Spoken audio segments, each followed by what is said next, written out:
My name is Lapapan Supamanta. You call me Anne. I work for the Assembly of the Poor, which is the grassroots movement.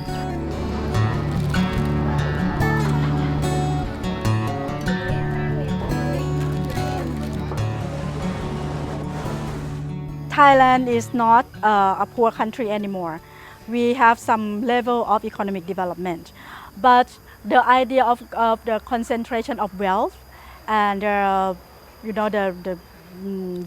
gap between the rich and the poor is a big issue. The people who bloom the street is equal to me. It is impossible, and I would say that no, they are human. They are people. They are people. They have the rights. We are equal in the sense that we have the right.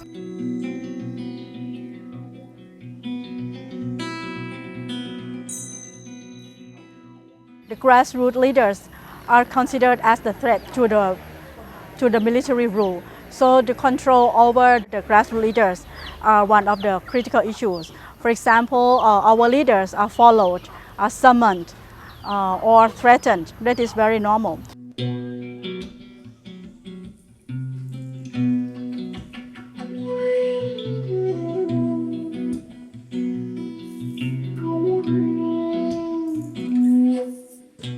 The issue of the violation of rights to land and natural resources is very critical, and actually we are facing this situation for like 20 years.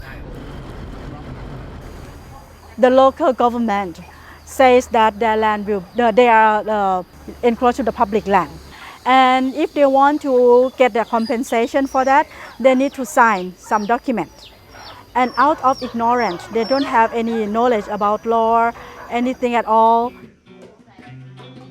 saying that if they sign on this, they will get the support, they will get the assistance about the problem that they have, they will get the compensation for their land. And because of that, they get reported to the police and they get in jail. So in September, the villagers got an order to deconstruction, to demolish their household and move out from the area. So they don't have any suggestion or consultation from others, so they feel like they don't have any other way out to solve this. So at the end, they are forced to believe that they are the intruders in their own land.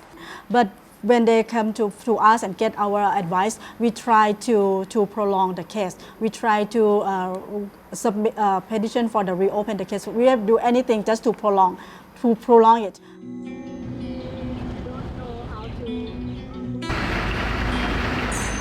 And later we found out that there is a project for the power plant to be built on that land, and they want to declare this the special economic zone.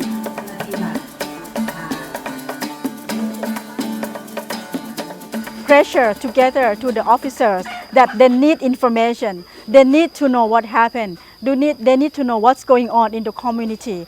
One person cannot do anything, but when they get together as a community and demand, mobilize and negotiate, then slowly they get the information, and once they get to know exactly what happened, they can make a good plan. They can start to fight back.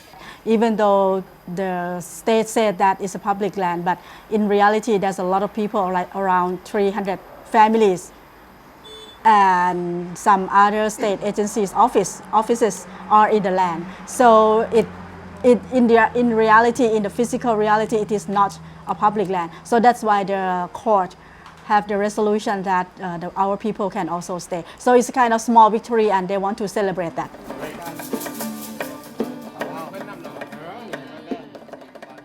From the people whose right is violated, they can be human rights defender once they are aware. And also the people who are in the status like me, the people in the privileged class, they can also be human rights defender for others if they are aware. So I think that the key thing is about awareness of the injustice and the awareness of the equality, the awareness that people are equal.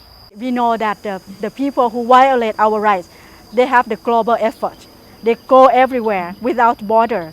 But us, the people, we need to organize in that way also. We need to create the international solidarity of people